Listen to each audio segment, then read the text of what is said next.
Hola, amiguis. Welcome to Listen, Mija, the podcast where three Latinas at different stages of life share real stories, real laughs, and a whole lot of cultura.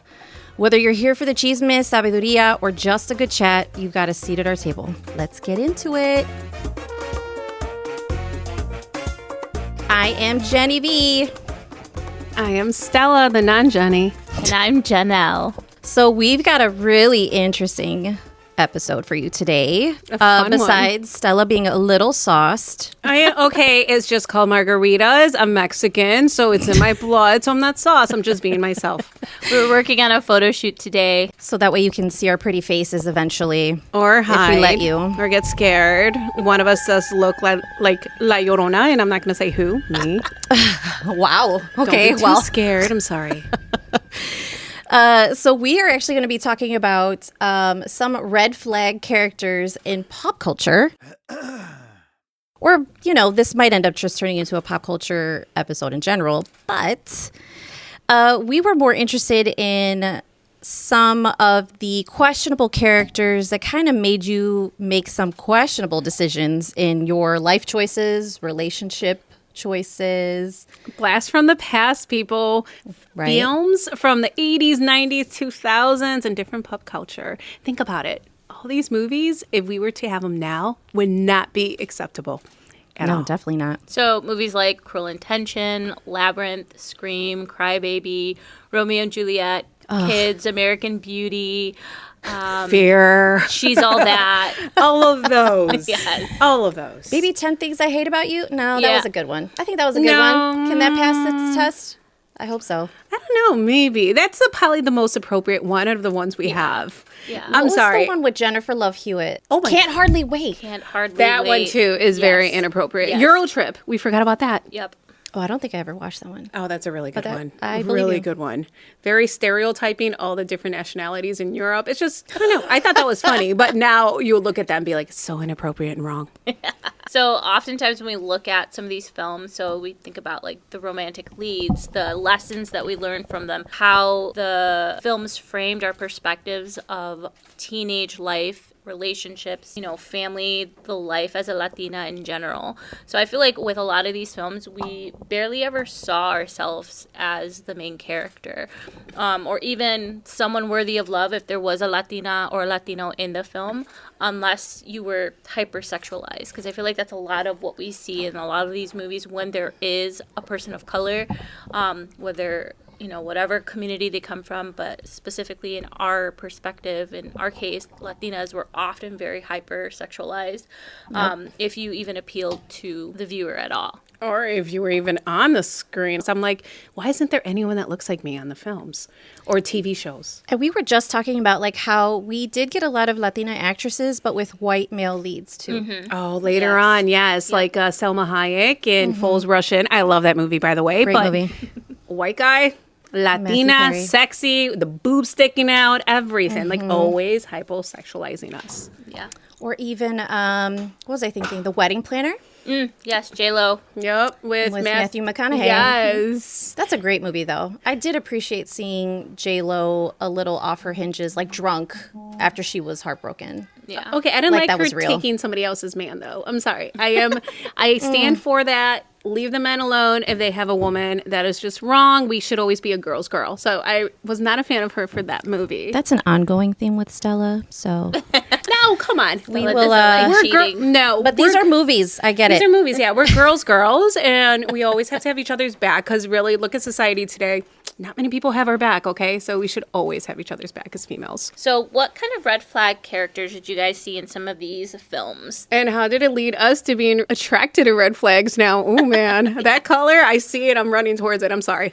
I'm I'm one not of those. sure I even want to get into it. I might find some shame in my past. There's nothing wrong with that. We all have shame in our past. It just means it's colorful. So to me, like with some of the notes that I wrote, the two movies that popped out to me in terms of characters, Cruel Intentions, Sebastian, and then Definitely hot. Yep, So and hot. 16 Candles, Jake Ryan. Oh my gosh. He Oh, was like, that's a good one. yeah, he looks so old there and she looks like she's 10. That's Really true. don't approve of that. Yep. Yeah, but if you think about like the whole scenario of what happened with Jake Ryan, right? He was already dating another girl. Oh, gosh. And he's older. He was a senior. 18 in that movie. She was a sophomore, but his girlfriend was also a senior. She just turned 16, that young girl, by the way. He basically gave her to some other person. Drunk. Drunk. Oh, man. After that party. And then he pursues this younger sophomore who basically had a crush on him this whole time. Who was 15, by the way, and just turned 16. Let's not forget the hilarious Asian stereotype in that movie, too, Yes. by the way. Yes, I actually I was watching it with my younger daughter. And she's like, Mommy, what is this? And I was like, I know. She's like, this is super racist, Mom. Like it's the 80s. I was like, it's the 80s, baby. That's like the Asian stereotype, the trope, right? And she's, my partner is Filipino, so she's half Asian, half Hispanic. And it's just like, she's like, I don't know about this, Mom. But we got through the rest of the movie. She's like, okay, it's cute. But like, seriously? Seriously. So what do you do? Do you keep watching the movie, or do you pause it and explain hey, this was a different time? Yeah. I feel like that's what I did. Like we stopped and then we had a conversation because she's old enough. Like she's in middle school. So I use it as a teaching moment. Okay. But she was But you still want to watch the movie, But we right? watched the movie, yeah. Exactly. That one was one of them, and then we're watching the Breakfast Club too. Oh gosh, that was a cute movie. I just didn't like how they had to change the one girl, Yes. so the guy could like her. Yes.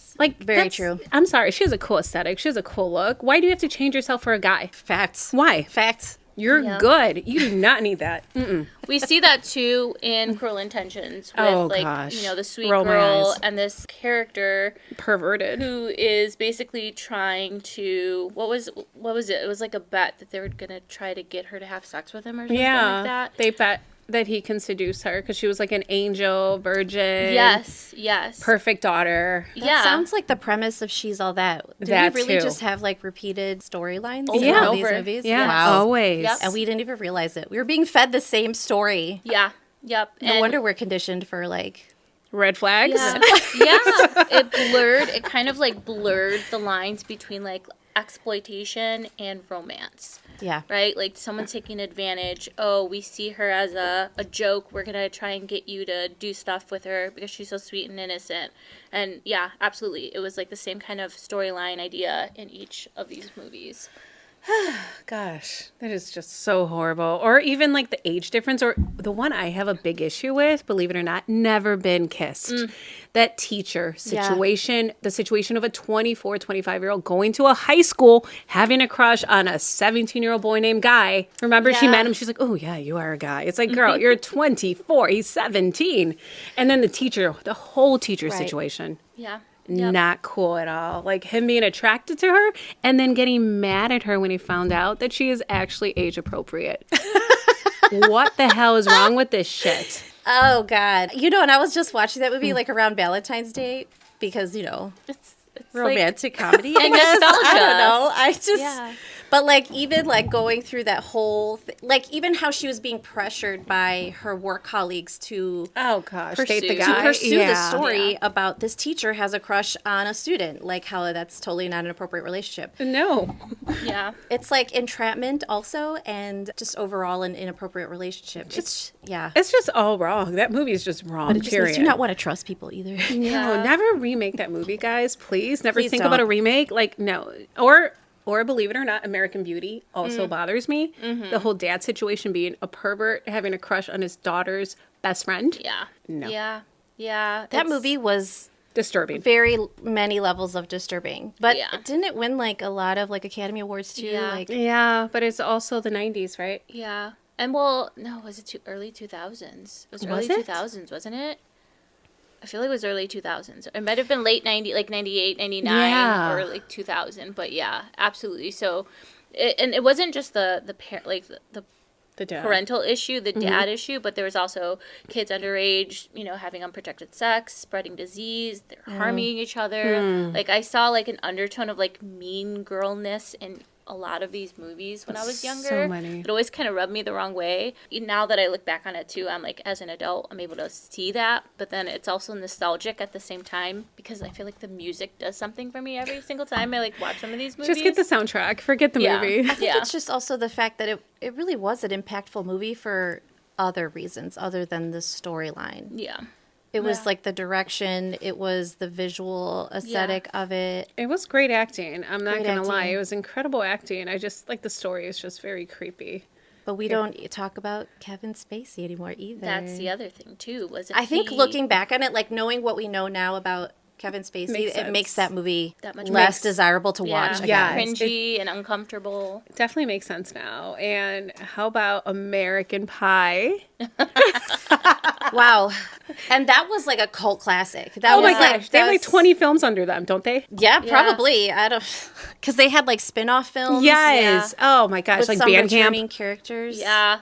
Well, and I think about it too. I'm like, how was my mom not aware of what these The shit that movies we were about, and the watched, stuff that yeah. we watched? Yeah, it's like I think about it, and like I would feel uncomfortable letting my middle schooler 16 Candles, okay, and we had this conversation, right? There's certain, but some of these ones that are again hypersexualized make me feel really uncomfortable, and I'm just like, I don't know if I feel comfortable even watching this with like my high schooler. Right. No. Stifler's mom, come on. What? She's in her late 40s and with her son's friend? Yeah. Like who's like 17 years old? That's where we learned come the on. term MILF, right? Oh, Like, that's it where was there. I learned the term of what that was and what Yikes. it meant. And then, like, the association of, like, pornography related to a lot of those movies. And I was just like, how did we watch this stuff so young? I don't And know. laugh our asses off. Right? Because it was hilarious. know. Yes. The poor apple pie. The poor apple pie. Poor apple pie deserves to be eaten, not destroyed like that. Come on. But did you realize there was like various versions of American Pie and how he made love to the pie? Let's put it that way. Oh gosh, no. Was there? There was. I can't remember make there love was to a two different, pie. at least two different versions of the way he I didn't know that. went did into not the know pie. I don't want to know that, but now we do. Okay, we won't go into it. It's fine. But it's fine. We can talk about it. But it's crazy. We didn't know. I had no idea. We didn't know. We laughed our asses off. But was high school even really like that? No. Band camp? Really? I don't know. Not my high school. I wasn't really in band just the first year, but I don't remember a band camp and people messing around with clarinets and naughty and things. flutes and stuff. Oh my Yeah. gosh. Come on. No. Close your legs. Yeah. Come on, nerds. It's like, I'm joking. I was one. yeah, so sexualizing teens was like a big theme in a lot of these films. And I think it's interesting, especially from like a Latino perspective, a lot of our parents didn't talk about that stuff readily or easily, or it was like taboo. Yeah. So we were learning about our sexuality, about things like that from a lot of these films and movies. Yeah, absolutely. I didn't even know what a penis looked like. I'm sorry. I don't know if I was a nerd or just very sheltered with my culture, my Hispanic upbringing, that my mom never talked about that stuff to me. No one did. So we actually used to go to, do you guys remember book Borders?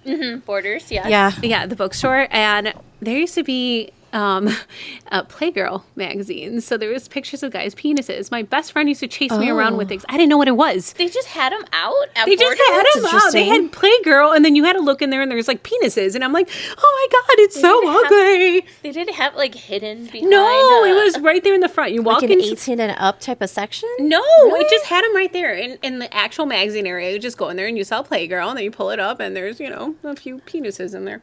That's how I dog. knew what a male penis looked like. Unfortunately, I had an older brother. I have an older brother. He owned a lot of porn, so he definitely did not like filter his life of when he would watch it. So I would be stuck watching this too. Oh gosh. Yeah, I know. So I got to see a lot of like very unrealistic expectations of sex. Bodies and how the women looked. Right. And plastic surgery. How men treated the women in these things. Oh, and how the women loved it and faked orgasms every time. Right. Exactly. Acting. So unfortunately, I knew exactly what a penis looked like. I knew exactly what various vaginas look like. So, but that's the thing though, right? Like you don't even necessarily know if what you're watching is wrong if no one is telling you it's wrong. Exactly. And no one told us that. Our parents didn't. Yeah. Right. or teaching about consent or none of that. communication when it comes to those situations. Or protection. Yeah. Birth control, all of that stuff. It's so important. And it was either like barely like glossed over in the films and movies and this pop culture kind of scenarios, or it wasn't talked about at all because like, you know, it doesn't feel good that way or something like that. Yeah, but there's still like, I think even in my experience, like there's still a certain level of shame to it. Because I'll still see my brother be sneaky. Like, oh my God, our parents are coming. I got to turn this off. Yeah. So like, you don't, like, there's so many mixed signals about like how we treat sex. So like when you see something like American Pie and we're watching teenagers have sex, you're like, is this really that bad? Because I thought this was like a natural thing, but at the same time, like, why is my mom and dad not talking to me about this? Yeah. But we learn about it in school. So again, what's the big deal? Like, I don't. Why is it so hush-hush? Right. Absolutely. Yeah. Well, and it also doesn't allow you to create an empowered sexuality, right? Yeah. I even feel like that, like that's something I even have trouble talking to my therapist about. Really? Like, yeah. I'm always like, Linda, I know we never talk about this, and I don't know why. And she's like, well, I know why. It's called shame and trauma, but like. Shout out to Linda. Yeah. Again. Every single time. Every episode. I have to. But yeah, I was very like, it's a shameful thing maybe. And here's the thing, like, I know, Jenny, you grew up very super like indoctrinated religion. Yeah. I grew up on the fringes of it. So like my mom didn't take us to church, but like we had a belief in a higher power. But my dad's side, they were Pentecostal. So there's a lot of like undertones of sexuality or beauty or showing your body or wearing clothes like this or like that is sinful. So like while I wasn't enmeshed in religion, there was still that undertone that I think I like internalized, and then it scared me or made me feel ashamed or like, oh my gosh, I shouldn't be kissing this person or I shouldn't behave in this certain way because it's bad or it's taboo. Right. And then as I got older, I was like, this is kind of really messed up and I shouldn't think that way because now I have daughters and I have to teach them differently. Mm-hmm. Right. And a lot of those movies too that I watched, again, the tabooness, the like, why are people being shady or hiding things and stuff like that, I think had a big impact on like my perspective of sexuality and sex in general. Yeah. And I'm glad you're bringing up the religious part of it because, again, it's still not something that even was discussed growing up in the church. They talk about sin. They're not always specific about the sin. It's just sin is sin. But they do talk about abstinence. I feel like I didn't pay a whole lot of attention to like how you were supposed to dress or how a woman is supposed to present herself. However, that more came from my dad, like from like an old school perspective rather than a religious one. Because again, my dad was much older. My dad was born, 1928? My mom is 1952. So what is that, a 26-year difference? So it's almost like two entirely different perspectives. We're also talking about like the diaspora, right, of Latino culture and like how we do or don't discuss it. So my dad is more like, you just don't do it. Yeah. You just don't do it and don't dress like that or you shouldn't look like that. Yeah, don't cut your hair short. Right. Yeah. Don't wear that much makeup. Yeah. Whereas like my mom, trying to ask those questions because I'm sure she had to deal with it too.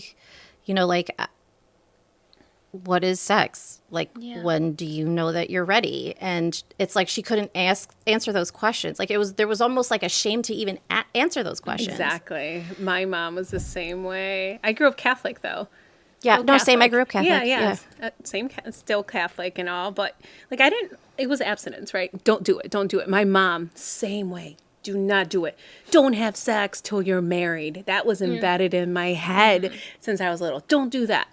The clothing, I don't know. I think I wasn't really into like, I was more sporty, so it's always sportswear. So I didn't really have to deal with that. But yeah, always in your head, don't have sex. And when she found out that I did, she flipped out. It was like a sin. She literally made me sound like the worst Jezebel in the world. Like I was the biggest whore. Oof, that's like that movie. And I'm like 18 at this point, guys. I was not a kid. I was 18. Okay. Yeah. I was legally an adult and she made me feel like this. So, yeah, that was fun. When I I know I mentioned before, like my past, when I rejoined the church, I was part of a non-denominational church for about 15 years. And like, talk about fully ingrained in it. Like I was in a small group Bible study that met like once, twice a week. I was part of the worship team. Like I was fully enmeshed in the church. There was a time, like I would go to singles events too, to try and like meet other people in the church, or I would listen to these sermons that pastors would say, like to these 20-somethings about dating and marrying. Some of it was actually not terrible. Like I do remember one specific sermon that I heard about like how dating isn't transactional. Mm-hmm. Like it's not like you're just going to date someone that's a Christian. Like you actually have to be attracted to them, like have interests, the same interests, like just don't fall into sin, et cetera, right? But like it gets deeper and deeper, like the more involved that you get. Like then we would have these huge pastors come to the church and do like love, some sort of like love workshop or something.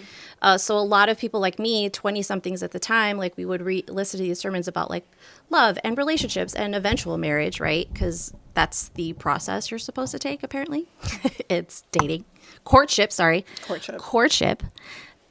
And marriage. And I do remember there was a time that they made us sign something that said that we were not going to have sex until marriage. And it was really, it came in the form. Yes, it came in the form of a hotel room key. Like you have to sign this hotel room key. Was it an actual key? And promise. Did you use it? I would have used it. They just made it look like a hotel room key. You're signing this thing and you're saying that you're saving sex for marriage.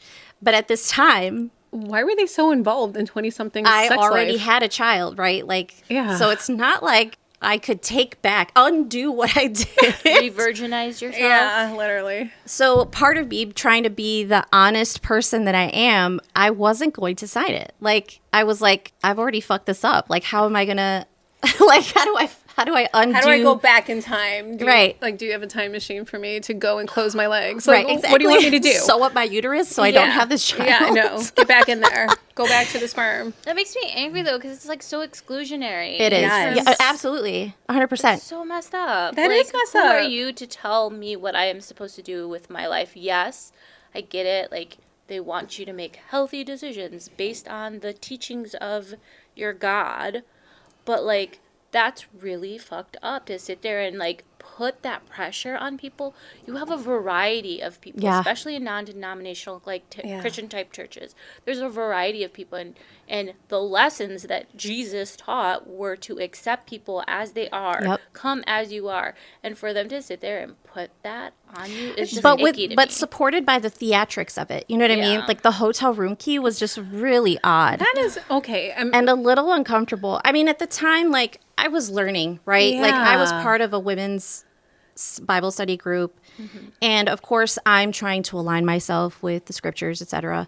But like don't they have the looks that I got when I just kind of stood there, like watching them sign it, and then I was just kind of like not going to. Because like no, and if they knew you, it's fucking obvious. I have a kid, so I can't sign this because they all know that I have a child. Like I'm a single mom. Like under pressure, I signed it, right? So just to get it over with. Oh my gosh. I know, it's terrible. Like at the time I was learning and I was really trying to get myself aligned and spiritually healthy, but I hate looking back on that and feeling dirty. You're not dirty. These people have nothing better to do with their lives. I'm so aware of that now. They're obsessed with 20-something-year-olds' sex life. Like, get a life. I like, know. go pastor something else. Like, I'm go so away. aware of that now, but it just sucks that, like, at the time, I already felt tainted because I had a child, right? No, you have a gift. But then the looks that also didn't help, right? While we were all standing there signing this thing, and I was just... I like didn't know what to, it's like the pressure of the moment. Like I had no idea what I was supposed to do. So am I just supposed to follow the optics and just go along with it? Right. I don't know.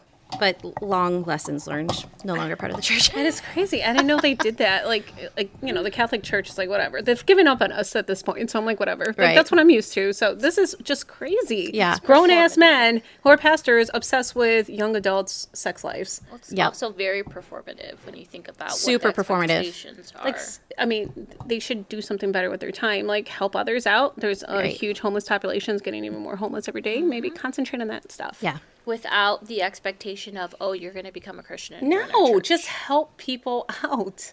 Just help. Yes. Wanna Yeah, I go know. beat people up for you, Jenny. Ooh. Cars / tires. Right. Yeah. Oh man. Okay, so I think what you're talking about though, being performative or trying to sign it because you're trying to like, just be part of the optics. I think that also plays into some of the stuff that we Yep. can like look at for some of these movies Yeah. too. So like the idea of being chosen, right? That's like such an important part.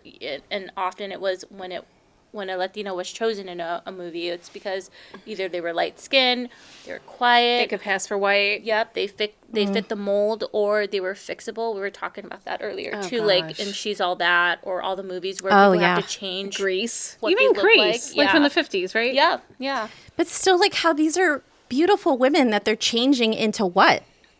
Like, A standard more stereotype, beautiful like women? plastic doll. Like, Yeah, maven, sex pot, Yeah. kind of thing too. why isn't there a movie about us changing the guy?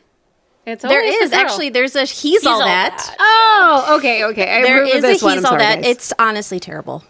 I haven't watched it, but I I didn't there's a know He's All that. That. I Yeah. did not know that. or It's see recent that. because it stars like one of the kids from Cobra Kai, which by the way, Cobra Oh, Kai so is it's very recent. awesome. Yeah. So basically just changing yourself to fit someone else's like idea of what's worthy. Yes. Right. Or society's version of what's worthy, which is often very like Eurocentric kind of Right. blonde hair, blue eyes, skinny kind of thing, especially when we look at body types too. Like that was a big thing too. Like Jenny brought Oh, up yeah. Real Women Have Curves, which was I love that movie when I was younger. Super cute. Such a great movie. Yeah, That's going to be a Broadway play now. Finally. I think so. Yeah. Okay. And they're gonna play a curvy have a curvy actress, right? I mean, I would hope so. let's Like, I pray really that hope that so. Because actually America happens. got really skinny. Just saying. She was curvy. She got really skinny. Come on, Yeah. girl. Yeah. Well, We just like seeing all body types out there, and not just Oh, yeah. the one standard super skinny actress. Like, Yeah. seeing But we them still all, like there's America because she beautiful- didn't. Oh yeah, She's never really focused on her body either. In the and she's cute. She's she is adorable. cute. We like her. she did really good in Barbie. She did amazing in Barbie. The best. Yeah. The absolute best. I also feel like suffering or romantic suffering. Oh gosh, no. Is such like a common thread in a lot of these like Yep. movies. Like, oh, we're supposed to have this like toxic relationship, and it's okay. Fair. It's normal. Right? That movie Fear with Mark Wahlberg and Reese Witherspoon, like they were both super young. Like he's like obsessed with her. She's like, ooh, this hot older guy likes me. Yep. He's a hot psycho killer there. Yep. Like carving her name on him. Like how is, yeah, I don't get it. But back then we're like swooning. Yeah, swooning, absolutely, absolutely. Or fitting in to either be like the trope of either like the pure virginal Oh, Latina or the hypersexual like Latina. Yeah, the virginal Latino is always the housekeeper too. Remember, or the maid, or like Yep. just Like just somebody the in the back. goody. Yeah, the goody just two the shoes. over. Yeah, the super goody two. The one that was doing really well in college. Like the first in the family to go to college and Yeah. become a doctor or something Yeah. like that. Or Made in, well, we were talking about J-Lo, Made in Manhattan. Yeah, Like one Yeah. of her big like on-screen releases aside from like Selena was Made in Manhattan, and she's a Latina maid. A maid. How stereotypical is that? Yeah. So I think we should touch on a little bit more about like the age differences. So there's a few movies that we were talking about before that grooming played a part in, Yes. the whole kind of like pedo culture, and there's often like there's this racialized lens around it too when we're looking at and viewing these kinds of things. We talked about American Beauty. Yes. We talked about Never Been Kissed, right? Yeah, the teacher with Yeah. the student and then getting mad at her when he found out she's actually his age. But those Ooh. are the more obvious ones, right? Yes. Like there's definitely some that are more like hidden, less talked about like within the film. So like this is probably gonna be a dumb one to bring up, but like Jurassic Park. Oh. Like, no one ever talks about that one. But it is the idea that those two, and I can't even remember the characters' names. Jeff Goldblum, right? No, it was Dr. Grant. It was Dr. Grant with the blonde. Oh, the God, blonde. Yes, I forgot her name. I know who you're talking about. Ellie. Yeah, Ellie? Yeah. Okay. So, So they were supposed to be a couple in Jurassic Park? They liked each other. they were somewhat of like there was like a romantic link between them, but there was like, and this was the thing that wasn't necessarily noticeable to us, like maybe growing up as kids or just seeing it even now. Like we don't necessarily associate like the age difference with that. And I think that's also kind of like, that's probably a red flag for us mostly. The fact that like this is now just something that's been normalized. Just now. They're a 20-year age gap. Yeah. Yes. Oh, she's only 23? Yes, and he was like in his 40s. What? Yeah. I totally, completely missed Yeah. that. Okay, so I maybe did it was a too. good one to bring up. It is a very good one. But like I said, like less obvious ones, right? Because obvious, like when But it she came is an to adult. American Beauty, huge age difference, but it was part of the plot of the story. It was. Jurassic Park, it was not. No, it was just in the back. But like you said, she is an adult. So like, is what are the filters though? Like, where's Well, the red line? Where's the yeah. line? Yeah. I feel like a lot of people, especially like in celebrity culture, like the older rock star husband and the younger wife. wife, but they often meet when they're like 16, 17, but then they don't go public, quote That- unquote, right. Yeah, that's not until cool. Oh, after so like she's Elvis? 18. Yeah, which is kind of Oh. crazy. And like, Yeah. so it's one thing if you're meeting when, she's in her 20s Yeah. and he's in his 40s. And another thing if like they knew each other before, but then again, is it really another thing if it's like you're meeting when like a 20-year age gap? What do you have in common? Right. I think there's just a lot of things like that we just don't know that come into play. Yeah. Something that comes to mind is the relationship between Aaron Taylor Johnson. I was just going to bring And that up, his and his wife, because like 25 it's not year totally difference, clear right? like when they met, but at the same time, like They said he was Shouldn't- 16, 17 so when that's they met. but that's grooming. That right? is grooming. He was a baby. They didn't meet when he was an adult. It's different if they met when he was 21. Okay, I get it. He's young. You're in your 40s, whatever. But Yeah. he was 16 when he was in her film. It got Wow. released when he was 17. Yeah, I she know was, that like, 43 at that that time. relationship comes up a lot, like when it comes to age gaps. But and this is where the tables are turned, where like the male is Exactly. younger and the female is much older. I think we've seen that in other like tabloids. Like, wasn't there like a teacher that got in trouble because she had sex with and had a baby with her student? Oh, God. Yes. And Oh. they're still in a relationship after he got or married. one Yeah. of them got out of jail and they got married. Yeah. So it's like you flip the tables, but it's It's different if I they think were it just adults when you met depends them, I think, on right? who it is. It's different when they're adults when you met them.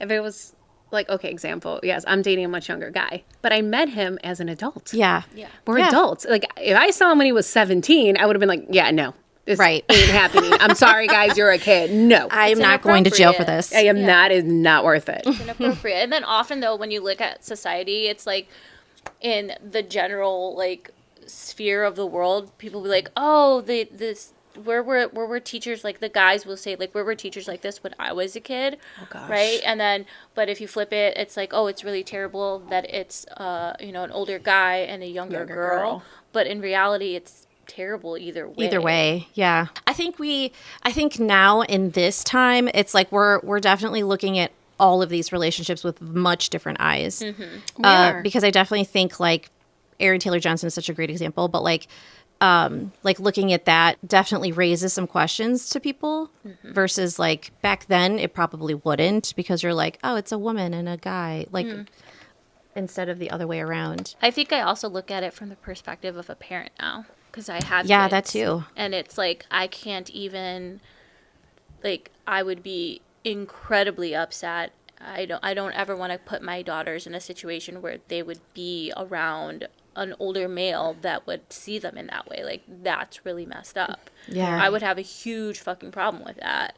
I'd be the mom going to jail. But again, things that like your parents don't even talk to you about, right? I do remember getting catcalled like at 7 years old. That's so Wait, what? So messed like up. I 7 years old. Right. But okay, so you have things like pop culture, like films, music videos that tell you that that's what you want, right? Like you because with want the attention. desirable attention from a man, not even thinking about your age difference, right? Like, but your parents also don't talk about it. Like my dad, I do remember like my dad being uncomfortable, but like still not talking to me about it. Like, hey, they should not be doing that. Like you should be feeling safe. Do you feel safe? You know, like how do you feel when a very older man does that? Like I really wish like that was some sort of conversation that I was supposed to have, because no one tells you that that's even inappropriate either. Yeah. So like I wonder if like you look at things like films and movies, Labyrinth was one of my favorite ones, and like just think like that's okay. Oh, gosh. What's the big deal? I love that movie. I feel so bad talking about We'll it. touch I on know. Labyrinth, though. Yeah. With, I feel so like Jareth bad. was a predatory figure, right? And the young... She was like 16 in Yeah. that movie, right? But I do think I do remember reading an article about how David Bowie like really wanted to Refused. set some limits Yes. to that. Like did not want to. He didn't want to kiss her. He didn't said wanna no kiss her. because he's supposed to kiss her in the script. Apparently, he refused to because he's a grown ass man and she's like 15 or Yeah. 16. That's And good, we though. just like need more men like that. Yeah, absolutely. David Bowie. Consent and understanding like limitations, and especially in film and entertainment in Entertainment, general. yeah. Like that's really important to ensure that people are safe. Like think about all the stuff going on right now. When we look at modern day pop culture, like what's the movie with what's her face? How does she It's look based like? on the book. She's blonde. Why am I having- Blake Lively? yes, Blake Lively. Oh, The one with it ends with us. It ends Yes. with us. Yes, and like that whole thing that went whole down. scenario. Yeah, It's still going on, by the way. I Never ending, Right. put it that way. But that like being able to create safety on set for women or for younger people in general within the entertainment world, I feel like it's a newer thing. yeah. True. Absolutely. Remember Interview with the Vampire? Brad Pitt kissed? Oh man, that's Kirsten such a good Dunst? example. Yes. He didn't want to. He was trying to leave the film and they were fining him like $1 million, so he had to do it. God, like That was her first kiss, by the way, guys. But looking back at that, like oh God, I remember thinking how fucking lucky Kirsten Dunst was to kiss Brad Pitt. And now we look at it, we're And like, now you look at it, you're just "Ew. like, God damn, why did we? why did we even we watch feed into this? Yes. They Okay. could have just like pretended it happened and not actually do Oh it. my God. I feel like though a lot of that kind of stuff though is what feeds into like the conspiracy theories of like pedophiles in entertainment, in in entertainment. Oh, there's Hollywood. so many, yeah. Yeah.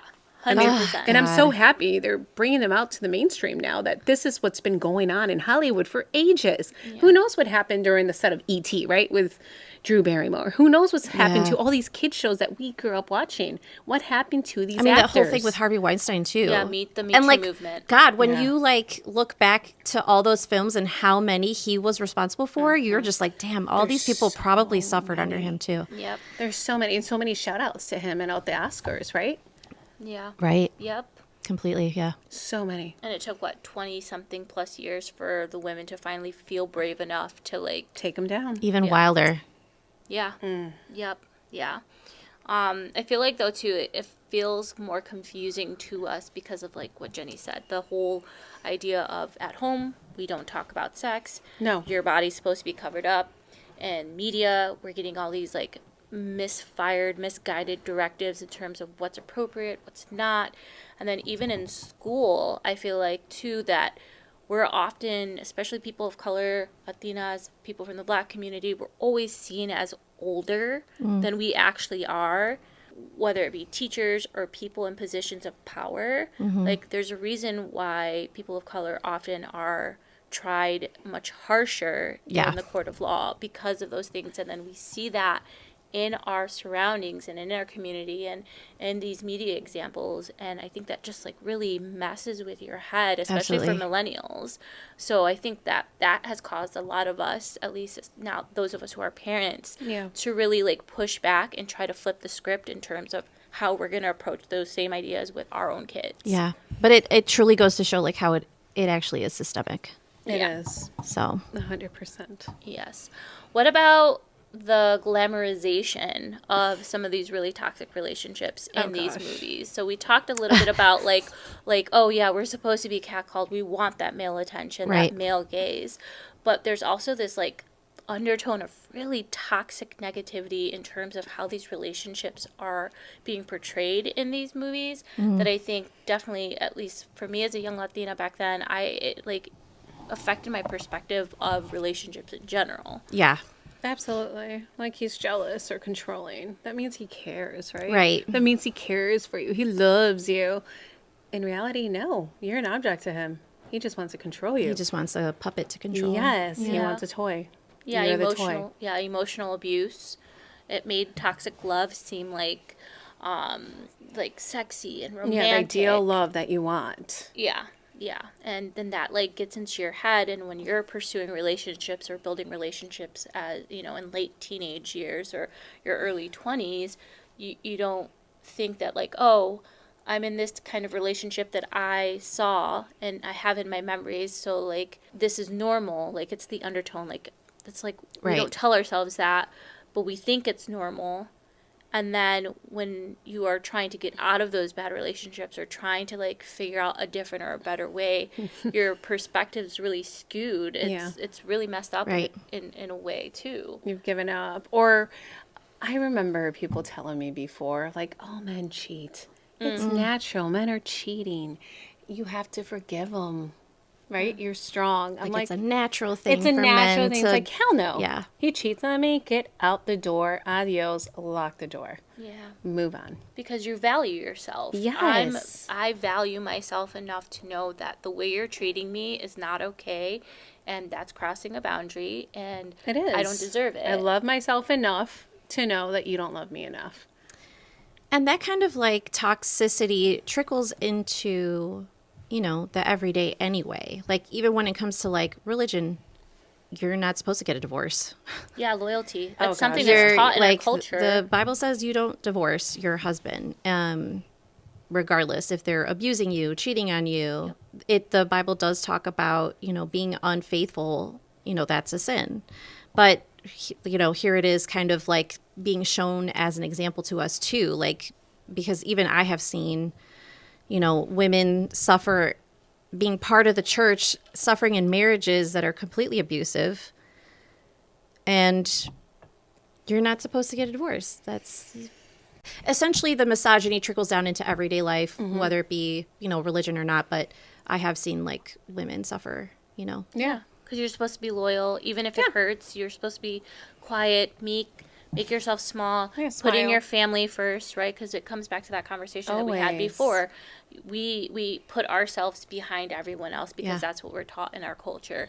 But I feel like the modern day Latina, the modern day women in general are seeing beyond that now. Yeah. And we're setting and establishing boundaries that are important to us.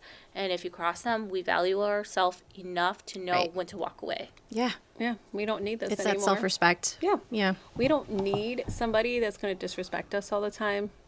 We're not going to suffer. I'm sorry. The past generations did that. But now we're opening our eyes and we know what we want and we know our value. Yeah. Well, and also too, like, I don't know about you guys. I grew up in poverty, right? And part of that too was this codependency on a man to allow you to be able to establish your family and to be able to maintain and pay the bills and live life. And if you didn't have that codependent other person, you wouldn't be able to afford to live. So you dealt with it anyways. Yeah. I remember that. Like even having a stay-at-home mom, like be dependent on my dad for everything. That's interesting. Like I said, my father was older. So he retired pretty early. So he was someone that was home. Not necessarily like a stay-at-home dad, just home. But my mom was working. And I do remember a time where she got laid off from a job. She had to find another job. But she kept her 401k intact, like just in case. Yeah. And when it came down to like us possibly losing the house, then it turned into my dad being super codependent on my mom. But how my mom, like, at that point was kind of done with the relationship anyway. So seeing those tables turn, too, was really kind of an odd feeling, especially when you consider like my dad was elderly at the time. Like, what was he going to do like without any kind of income? But we ended up learning that he kind of dug himself a hole. So it wasn't necessarily like my mom's fault that, you know, she couldn't contribute or didn't want to contribute. How that codependency just continues to evolve depending on how the relationship goes. And I do remember like my dad just being like very like emotionally abusive, like manipulative in the sense that he really wanted my mom to dig into her 401k to kind of help save the house. She refused. Shout out to my mom, being the strong woman that she is. But, you know, my dad ended up alone trying to fend for himself. He had to work out this foreclosure on the house. He had to find himself a new place to live. My mom didn't totally cut him off high and dry. Like, she still tried to help him find like a new place. Helped sell a lot of the stuff that was in the house currently, but that's where it led to, right? It ended up losing the house that we grew up in. I also think that feeds into the hyper independence that a lot of millennial Latinas have too. It's like we saw our mothers in these really bad situations. You're like, I don't ever want to freaking deal with that. Yeah. So I'm going to do everything myself, even if I'm working myself to death. And The trauma response. The trauma response of being hyper independent. Yes. Our job and our gigs. Yeah. The million gigs. Yes. And a full-time job on top of that, and kids and everything else, taking care of ourselves, our family. Until we are burned out. Yep, and it's hard to ask for help. Don't ask for help. We don't do that because we were told not to. We're strong. You don't cry unless they make us cry. Yes. So, like, I feel like some of the results of these perspectives that we were fed feeds into these ideas of, like, these self-esteem wounds that we have. Yeah. Right? Confused identity, right? Because we're Latinas in an American world. Where do we fit? Sometimes we're the maids, remember? Yeah, well, and not even just that. Sometimes I feel even, too, it's like, I'm not Latina enough. Like in Selena, right? Oh, yeah. Yeah, that's a good example. Yeah, Exactly. not Latina enough for the Latinos, and I'm not American enough for the Americans. Even though I'm born here, raised here. Yes, 100%. Yes. Like, even growing up in school, right? You're not Mexican. You're not Hispanic enough. All the damn time. Yeah. I never fit in anywhere. Yep. Always the outcast. Agree. I was the same. It never fit in with any of the Hispanic girls and just kind of shut out. You were always referred to as a white girl. Yeah. Or you don't look like us. I didn't look like the white girls. I didn't look like the Hispanic girls. You don't look like us. What are you? Well, it was a little different for me because where I lived growing up, once we moved out of the city into the suburbs, I was one of the few brown people there. So it was a majority white people. So, like, I just felt like it didn't fit anywhere. So it's like I caved into myself, bookworm, focus on school. I had like a very small group of friends. And I think that's definitely like impacted how I view friendship too as an adult. I find that I don't need a million friends. I have a few close friends like you guys, you ladies. Right back. Same. And it's like quality over quantity. Yeah, absolutely. 100%. Why do you need a whole bunch of friends when half of them are going to stab you in the back or make you feel better? Just are not good people. But that's the other thing that you're taught in these movies, that these large cliques of people are the ones that are going to give you the memories for the rest of your life. What was the movie with all the girls? Mean Girls? No, there was like 5 or 6 The Craft? girls. No, that's another one. That's a bad example. No, it had, oh God, Christina Ricci was in it. Oh, Now and Then? Yeah, Now and Then. Now and Then. But there was 4 of them. That wasn't a huge it was 4? group. I thought it was a bigger no, group. it was just 4 girls. Yeah. You're just thinking of them as adults and then young. Yeah. Probably. No, but I know which one you're talking about. There's another one with a large group of girls. I am also thinking of, I think it's called Sugar and Spice. It was a comedy. It was a dark comedy. It was like about those cheerleaders that robbed a bank. Oh, there is a bunch of them, yeah. Right? Yes. So like, it's the camaraderie. Yeah. It's funny because that's kind of how my life turned out too. Because like Did you rob a bank? How I sought out the camaraderie of being part of a team. Yeah. And we'll touch on that when we get to a different episode later on. But this is kind of where grief comes into play and just losing that giant group of camaraderie after I had been taught that that's what I need. Like, I need chosen family outside of my family. Yeah. Well, it's also how it's like it made it seem like this is how you create those memories from high school into college and into young adulthood. God, there's like a lot of pressure for that too. Like to create those memories in high school. You make them just by going to school, duh. Like I hate like how everyone's forcing like this on people. Just live your life. Like seriously, even back then, I think I was really lucky that I didn't really like do movies or any of that. Like the movies I did do, of course, anyone who knows me knows I love zombies and horror films. I'm more of a horror film fan, so that's what I grew up watching mostly. Yeah. So I didn't really get exposed to that too much. But I do like Labyrinth. I don't know, though. In horror films, there's a lot of sexuality. Oh, I know. Oh, yeah. But I it's mean, like the kids who were doing it in the house, they're the ones who got killed first. Of course. Yeah. That's what my mom taught me. You do it, you die by Michael Myers. Don't Wow. open your legs, you get stabbed, apparently, as a teenager. You get And hacked. always running get hacked. upstairs instead of out of the door. I know the boobs fall out of your shirt Right. accidentally as you're running.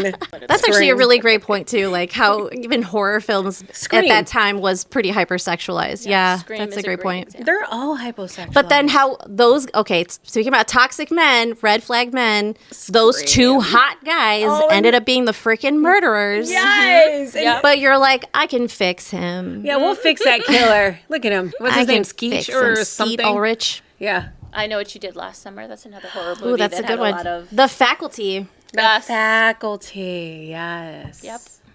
Man. I'm sorry. I love those films, but again, a lot of sexualization of teenagers. Yeah. Did you say I Know What You Did Last Summer? Yes. Okay, I was just thinking about. Oh, I'm Ryan so Phillippe, sorry. No, I'm thinking about Jennifer Love Hewitt's. She wasn't there, like just flying out when she's running. Yep. She's like, "Oh my god!" And her boobs are just bouncing everywhere. I'm man. surprised she didn't get two black eyes. Well, and you think about the way they film and the cinematography, and I God. love Oh, that kind of yeah. stuff. I'm super nerdy about that. And when you think about how they do that, they create this visual appeal, and Yes.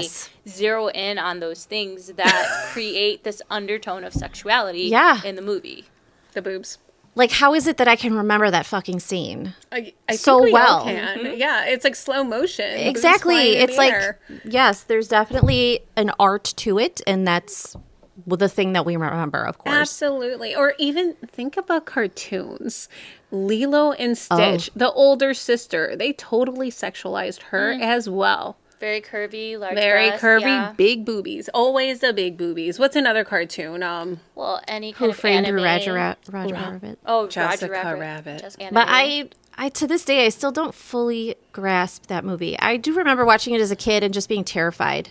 Who Framed Roger Rabbit? Yeah. It's like very dark. It is dark. Super dark. I didn't get it. I was a little confused by it. Like, even when you heard the patty cake happening, like, I was like, is that sex or is this Wait, was it sex? I feel like there was a lot of innuendo. in like Who just Framed so Roger much Rabbit. innuendo, right? Like, still but don't to the get it. point where you're confused. Which again, like, if no one's talking to you about it, No one's going to talk about that because no one gets it. Well, That's it's why. also it's the adults who are making it that Right. put those things in, knowing that the grown-ups who are watching it with their kids are going to be like, ha ha ha ha, I get yeah, it. and the kids are like, huh? And the kids don't know what the hell's going on. But then also, isn't that kind of fucked up too? Like, that's kind of like, is that grooming too? but that's kind of happening now with like, wow, I can't believe I'm about to say this, but like Ted or the teddy bear. or yes. Sausage Party. Yes. Sausage party. You're Yes. right. Oh, Look, those things are hilarious. Don't get me wrong, but like we have definitely made the mistake of watching that with with like our kid in the other room, and then when she comes in, she's just like, "Oh, I want to watch that movie again." You're like, "No." no, especially sausage. Especially party. Sausage Party. Oh gosh, that makes Ted look rated G. Yeah, absolutely. not Sausage seen Party it. is so bad. I've No, not it is seen this so movie bad. yet. No, it's bad. If you Okay. there's a series now, and that's even worse. There's a series. Is this like Adult Swim kind of? Or Yes, is it like it's like catered food. No, to- this It's is like food. next level. Like Yeah. God. if No, Adult it's- Swim had like a hornier uncle, Like the pedo hornier Yeah, exactly. uncle like that it's no one talks about and hides. Seth Rogen, like is just has the most fucked up Oh, brain. I don't know. That's I'm not why. surprised. He has no kids. He's like That's crazy why. out there. Yeah, I He's guess. just in his own world, just like Yeah, sexualizing I know he food. also has a hand in the Boys series too, which is a kind of a difficult. Okay, but that's different. That's I more was of like able an to get adult. through the first 2 seasons. I don't think I could continue watching it. I know it's ending soon anyway, but either way, I was like, I can't keep doing this. That's more this like is adult. The other one's cartoon, though. right, but and that's where there's even further confusion now, right? Too like.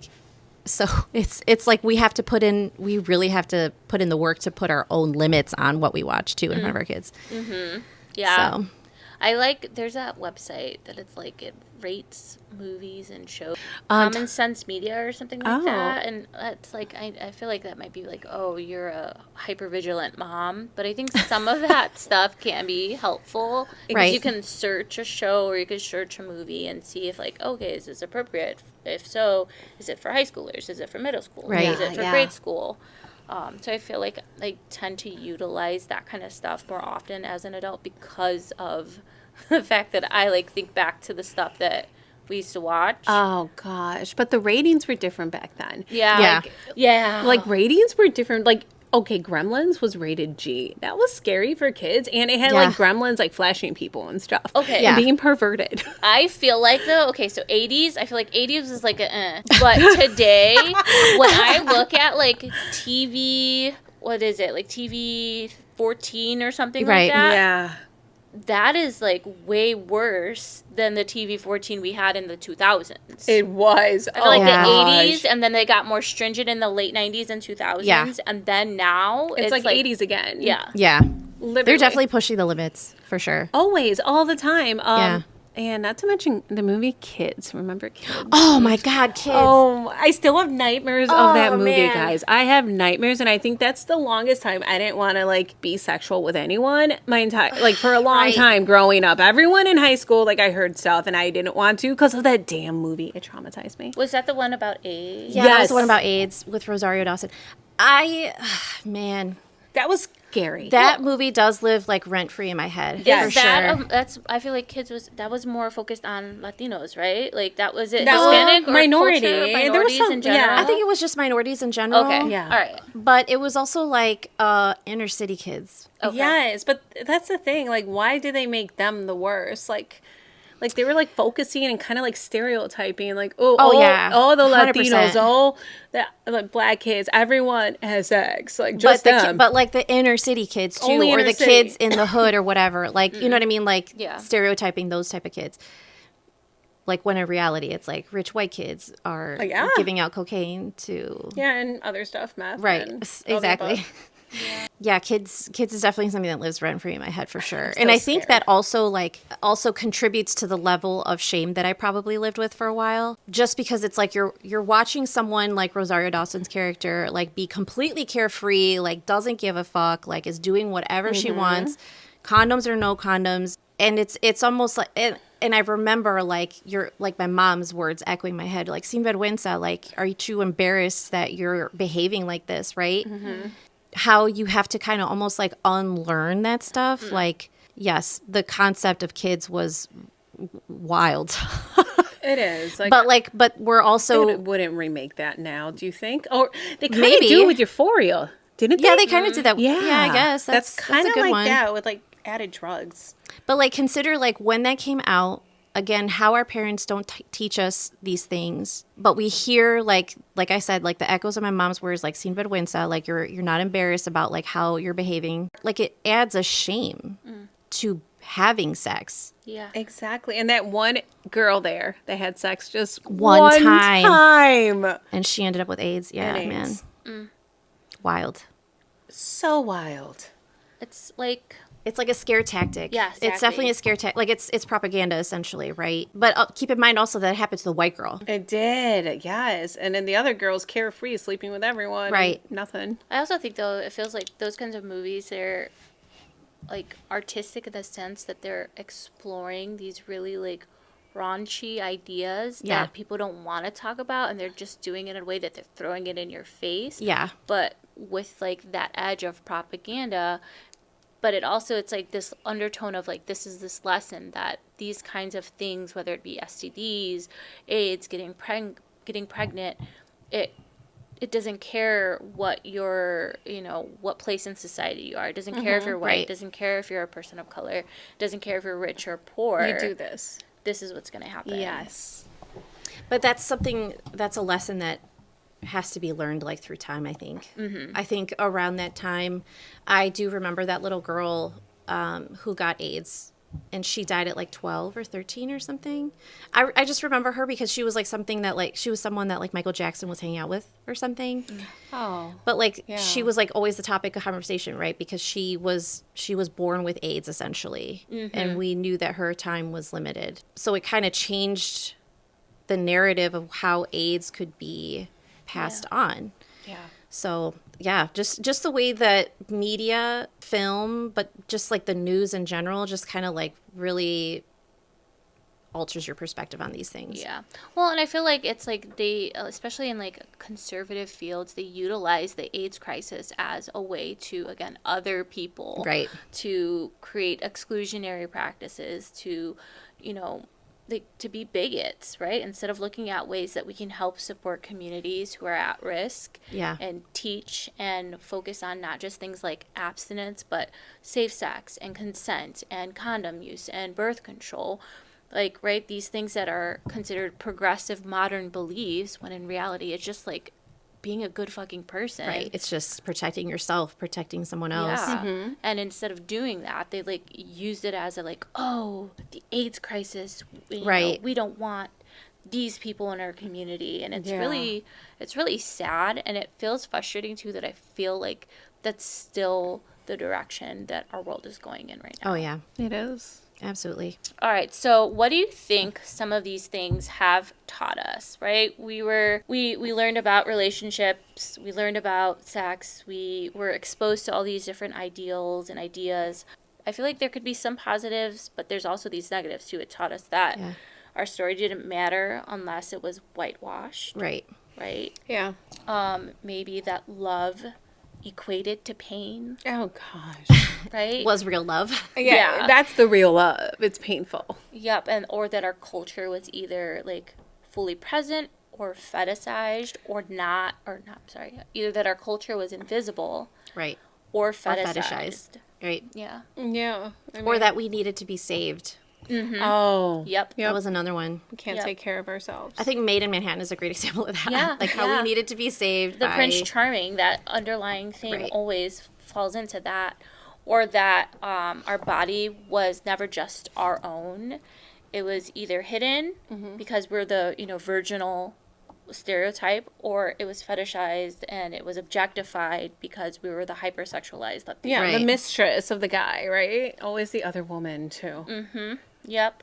And I feel like, though, even though, like, those were some negative things, I feel like in the end, though, now that I look back at it, and I've managed as an adult to kind of, like, flip the switch on my perspective, I think I can learn from that, too. Oh, yeah. We can learn that, like, we can take up space. And it's important for us to take up space and share our identity with the world. Owning our sexuality, for Yes, sure. empowering ourselves as well. That's We a don't need really no big part. saving. We save ourselves now, right? Yep. What would you say are some like other positives that you feel like you gain from, like, even though these are like negative tropes, like I feel like as an adult, as an empowered millennial Latina, someone, it's like I learn from this and I'm able to like flip my perspective on it. I think it's just literacy in general, at least for me, because it's like there's so much more information available, and there's so many people advocating for, for various groups, for, bodily autonomy, like things like that, like things I probably would have never known had we not even gone through the terrible process that we got through, like of seeing some of these hypersexualized, pop culture moments and Characters and Right. all the above. exactly, like when you think about like how Britney Spears was hypersexualized, and now But even now, they're all hypersexualized. she's right, but now we can identify further like what's been actually going on, I guess. Forced to take meds that she didn't consent to necessarily. Like there was just other underlying issues that we just didn't know about, like how it affects them as child stars growing up, right? We're able to hear their stories too, and it almost makes them, it does make them human, but it does validate their stories too. Like we hear them in everyday life too. Whether it came from like abuse from teachers, abuse from priests, etc. Yep. So I think it gives us a better way to kind of view these view the media, view the film, listen to the radio, listen to news, and give us a better literacy of like what it is that we're listening to and kind of like analyze the truth, right? And I don't mean that in a conspiracy theory QAnon type of way. I just mean it like no aliens. Like there's always just like a different version of the truth, essentially, you know, and that we have to dig further. I just think that it's just a pattern. This happened in the past, but we're starting to see it repeated again with movies now and teenagers now and films and shows like Euphoria is one that I never watched because I was terrified because this teenager is having sex and doing drugs. Right. Kind of like a repeat of Kids, right? Kind of a repeat. To some degree, yeah. Yeah, of like all those films that we watched back then and now we see their red flags and big issues and now they're coming back. I don't know, maybe history does repeat itself, right? And it does repeat itself in maybe, but how much of it is social, rooted cultural. in reality? You know, like because of how much access there is to things like drugs and sex. You know what I mean? Like, wait, we were just talking about this. Is a lot of it like really like a reflection of culture now? Yeah, we were just talking about this. Yeah. Like teenagers now are just having more casual sex, I would believe, than the past. Like less relationships, more casual sex. I don't know. It scares me. Not that I don't want to think about it, but I do have conversations about this kind of stuff with my teenager because I just want to be realistic with her and I want to make sure that she is safe and things like that. And I feel like maybe in certain scenarios, in certain communities, that is the case. And then in others, because people are more willing to talk to their kids about it, they understand the repercussions. Yeah. So maybe they will not necessarily partake. But I just want to make sure that, like, my kid, as she goes into her 20s, when she's older, that she can feel empowered, she understands consent, she feels like she can make healthy decisions based on her needs versus what the world expects of her. And I feel like that's important, too, because we're telling our own stories now as Latinas. Like, we are the main characters now. It's okay for us to believe in that, and we can have a love that's soft and not toxic. We can have a love that is safe and not something we necessarily have to fear because we're creating these really strong and healthier boundaries now. Well, because we're creating an open dialogue now. Like I mentioned, like we talked about like how this is not something our parents talked about. No. Now we are actually having open dialogue with our kids so that way there isn't a topic we can't touch on. You know, so that way they can open up to us when they're in trouble or if they have questions about sex, like we could have that conversation. Like I do remember like before my now teenager became a teenager, I like joined this this like email community talking about sex positive, like, and just learning to start having those sex positive conversations because I can't shame my kid into not having sex, right? Yeah. You can't. They're going to do it. Exactly. Regardless if you know or not. And not. you don't want them to do it behind your back, like, and hide it from you. Yeah. And then you find out they're pregnant or something, right? But it's like you want them to feel safe in those situations. You also want them to be protected, generally speaking, so that they're protecting their health. You know, so it's like we're better equipping these kids nowadays because of the open dialogue that we're having. But it does start with having like more sex positive conversations and not shame. Yeah, whether that's getting a teenager on birth control, having access to things like condoms, getting... And that doesn't mean that it's easy, by the way. No, it's because not. It's like you're unlearning shit too at the same time. Oh gosh. But I do want to add a caveat to that too. It's not necessarily we're condoning that behavior, but we're ensuring that if that behavior, in the off chance it were to happen, it's done in a way that is safe and protective, and consensual. But like that's my thing. Like I think about it, like it's just like if you give a teenager birth control, you're condoning sex. Yeah, no, that's not. No, it's absolutely not. We're just protecting them. Yeah, right. We're from just what protecting may happen their health or what could happen. Because a girl, a guy could have sex a bunch of times, right? And he doesn't have to worry about being pregnant for 9 months. Right, exactly. But a girl does. Yeah, and she has to give up her life, right? She has to choose. Am I going back to school? Am I going to have the kid? What am I going to do? Yeah. Right. Abortion is. And by the way, birth control isn't just about sex. Yeah. It could be about hormone alleviation. Right. And endometriosis, pain, like birth control is used for a lot of different things, not just for sex. Acne. Yes. Yeah. Acne, wow, yeah. Yeah, that Man, was I a big remember when one I for a lot first of started people. birth control, like my skin was glowing. Absolutely glowing. I miss those days. Girl. No. Hormones It's called beef tallow. Yeah, we're going to get on that. Yeah, it's we beef learned tallow. something new today. It's a from new Stella. birth control for your skin. Go Google beef tallow now. I know. I shove it all on my Slathering face. beef tallow I always do. You your touched face. beef on my face today. Gross. And you did my makeup. No, it's good. Now it's on your makeup brushes and stuff. Yeah. You got to it's get like, that. there's beef on your There's face. beef on But it is good for you. It's good for your skin. It's natural. Oh, man. We do support vegans though as well. So Yes, if you we opt do. for vegan options, We will use the vegan options. I totally would. I actually have this tomato like mask face thing that is incredible, by the way. That's amazing. I'm learning so much from Stella about skincare. I am crazy about skincare. Being the elder here, Oh my I have to God. take care of my skin. I opt for the Korean skincare.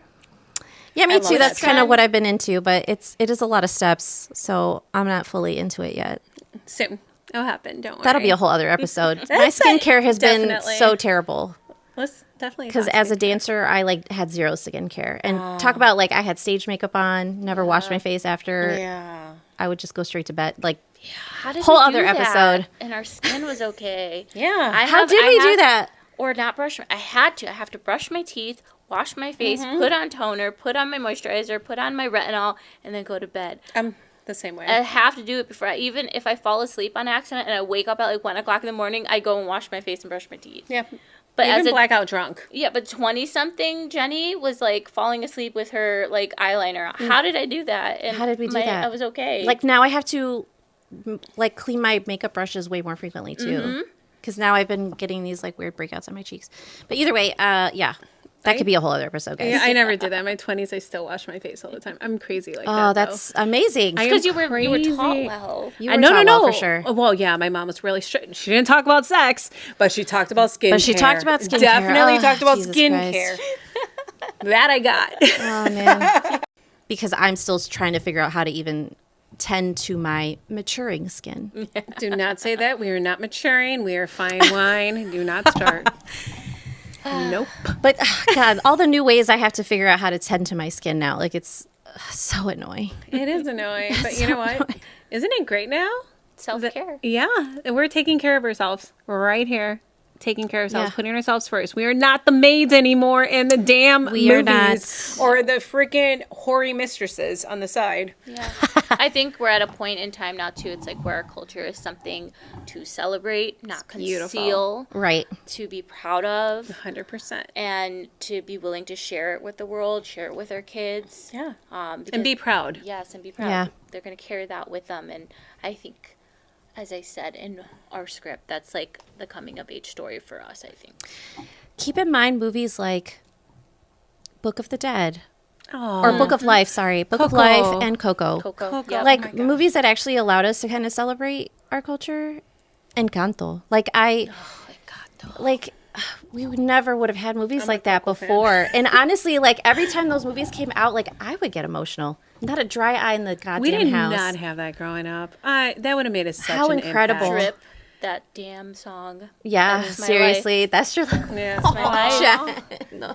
No, but that would have made such a difference growing up. I think if we Seriously. had these characters, Having these heroes like movies. that, just like shown. Yes. So I am so happy the way the world is changing, that there's not just two colors or one color in the world. Yeah. There's multiple. It's just beautiful now that we're celebrating all Yeah. these cultures. There's different princesses, all the colors. Yeah, seriously. And I like how every girl now is a princess. Every woman is a queen. Yeah. Yeah.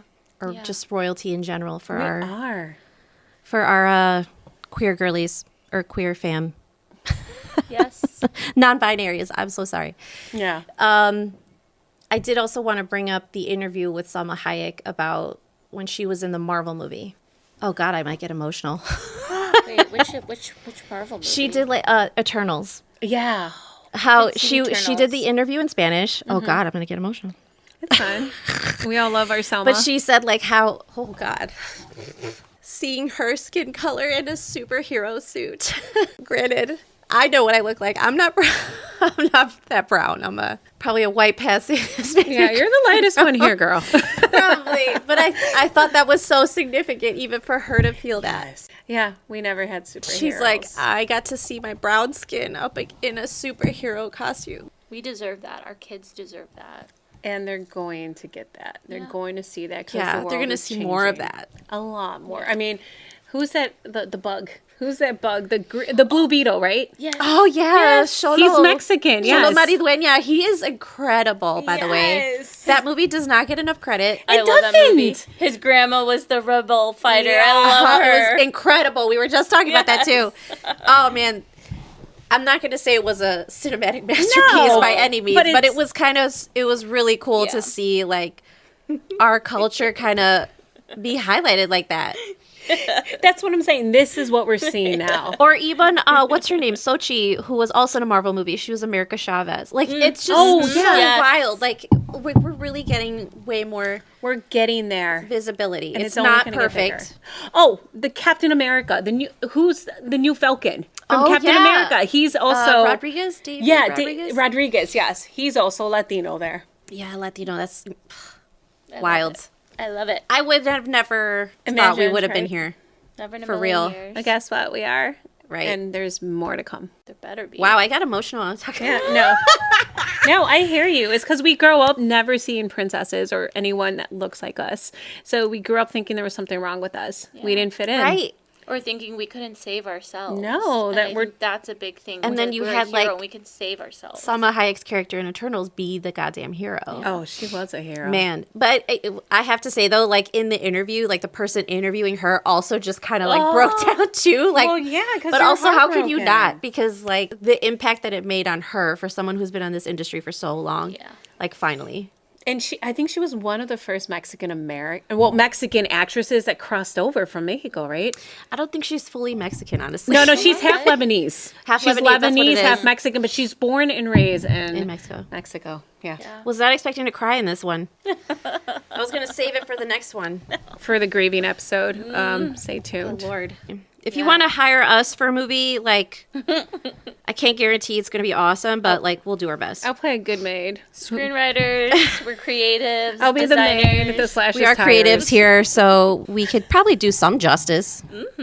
Right? We'll see. Next Eternals, yeah? The next, they're not going to make another one, though, I would unfortunately. love if they turned, there's, like, the Puerto Rican,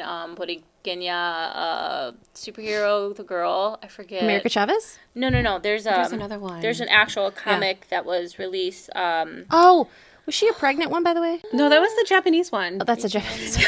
She was in Juno. Remember the movie Juno? Oh, yeah, Juno. Yes. That's a great movie, by the way. I like to rewatch that one a lot. That one made me cry so bad. It's a really good one. I mean, Elliot Page, not that one. It's hilarious. La Borinqueña. Yeah. So okay. She's I would love to see if they actually, and she's based in New York. Yeah. She's supposed to be like Wait, wasn't she friends with America? In the comic book? Maybe, I don't know. We're going to get a lot of comic book nerds yelling at us about this, but I know, okay, guys, don't hate us, please. Please, we're trying. We're trying, guys. We love you. We do want to learn.